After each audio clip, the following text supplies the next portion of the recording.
Hey, what's up, guys? This is Aetiology, and we're here with Level-Up Magazine, where underground is mainstream.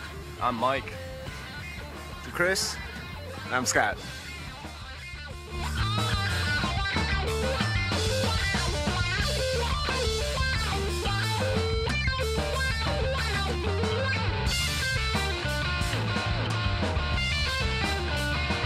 This is actually our first performance with Aetiology. We'd performed a song one other time for a town competition, actually at the House of Blues. But as far as our first full concert, we played 9 songs, and this is the first night that we came out and did it. I don't know if you guys want to say something about the crowd's energy at all. Yeah, I mean, it was great. We had a blast. It was so much fun just to be able to go up there and to play our music for everyone, and it was great. The crowd was really receptive, I thought. Like, everyone after the show just came up and said they loved it, and it's just, I can't even describe how much fun it is for us to be able to do that, and we even got paid after it, Like, how cool is that? I think it was just awesome. I mean, I've played with a couple of different bands, and I'd say for a first show, this is the one I'd be the most excited about. Like, we went out there and killed it for a first show. You guys did a great job. To say a little something about the Elbow Room, to play our first show there was a really great experience for us because we went in and the guys there did an excellent job helping us out. If we had any questions or anything, they were really serviceable, just really pros at what they were doing. And the environment there is great, and I think we had a crowd that was receptive enough to our show. And I think when you're playing music for people, all you want really is that positive response from people. And for our first show, we were definitely really happy with the way it went, so it's exciting. I feel like it's hard to say exactly what our fan base is right now because we're so new to everything, and like, our songs haven't had much time to sit in on our fans either, so it's still kind of like just crazy to them, you know what I mean? Because they don't understand the song structures yet. They don't. So I feel like it takes a little bit of understanding to get used to us, As far as a genre, I mean, we probably call ourselves definitely rock influence, psychedelic rock. We're definitely into anything like that, like Pink Floyd, Led Zeppelin, stuff like that that's more psychedelic.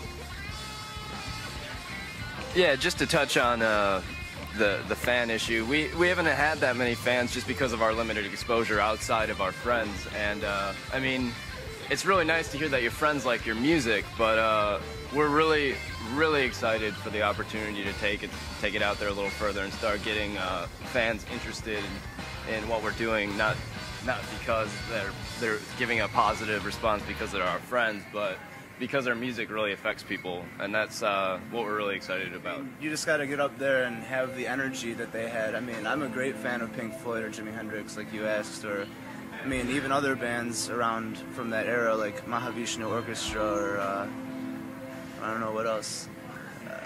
King Crimson's pretty sweet, yeah. I mean, you just got to get up there, and hopefully the fans lock onto the energy that you have when you're playing the show, and they can just groove out.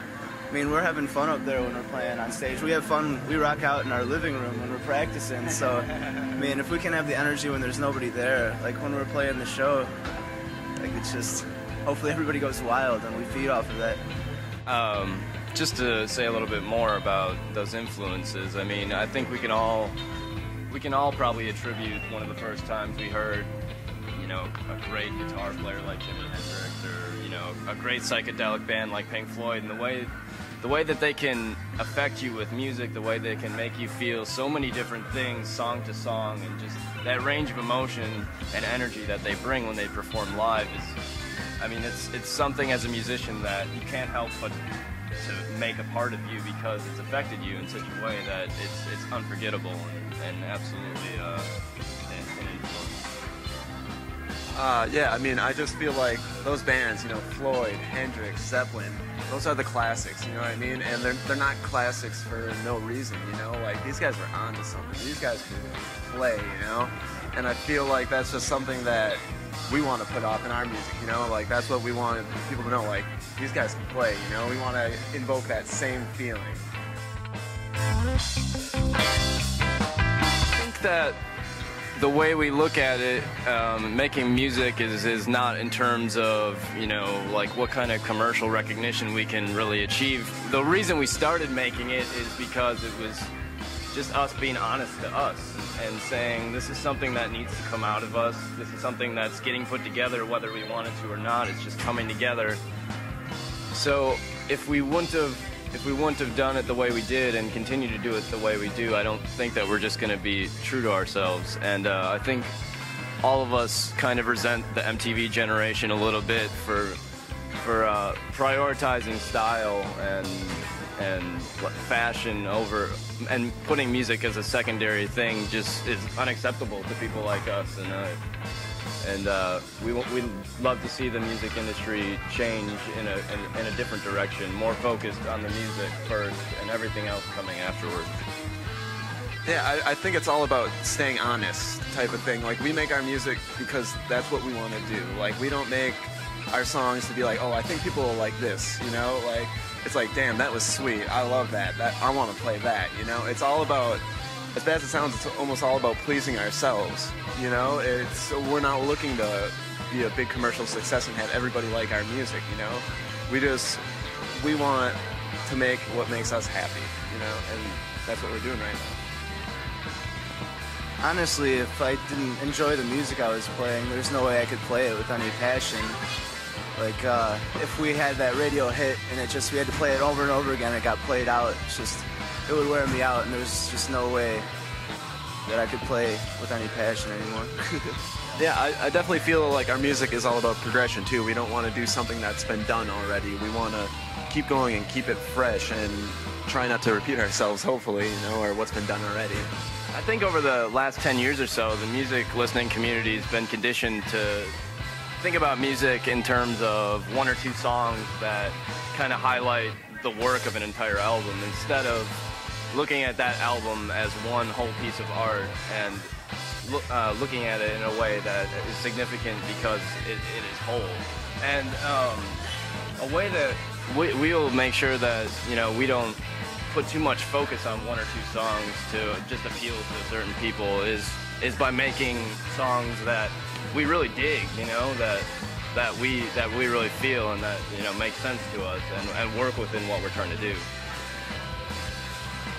Yeah, and as far as we look at music nowadays, like with albums and stuff, we feel like it's one piece of art, you know? It's like taking singles from a CD is almost like taking one scene from a film, almost, you know? And it's like you're kind of lost if you just watch one scene from a film. We like the idea almost of like concept albums, you know, where it's like from start to finish, it's one unified piece. And we like to think about our music like that too, you know, not just one scene from a film or just one song from an album. We like to put just all of it into all the songs so there's no filler.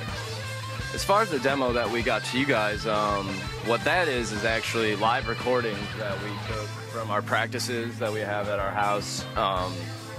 Right now, that's probably the best way to present our work to you guys, because we're working on an EP right now and recording that. It's going to be 3 tracks, and that's going to be really a more focused, you know, effort, probably the most focused we've had, and we've got it all laid out. We're just in the process of recording it, so it's going to be really cool once we get it all produced and mixed. It's going to sound excellent, so can't wait to get that out there, actually. Yeah, out of the demo that we gave you guys, or that we're going to be giving you guys, there's one track called Appropriate Paranoia, and it's number 2 on that demo. And we just think it really, if you could pick one song, it kind of really exemplifies what we do. It's hard hitting. Yeah, it has a lot of energy, like a lot of our stuff does. So we think that's really representative of what we do.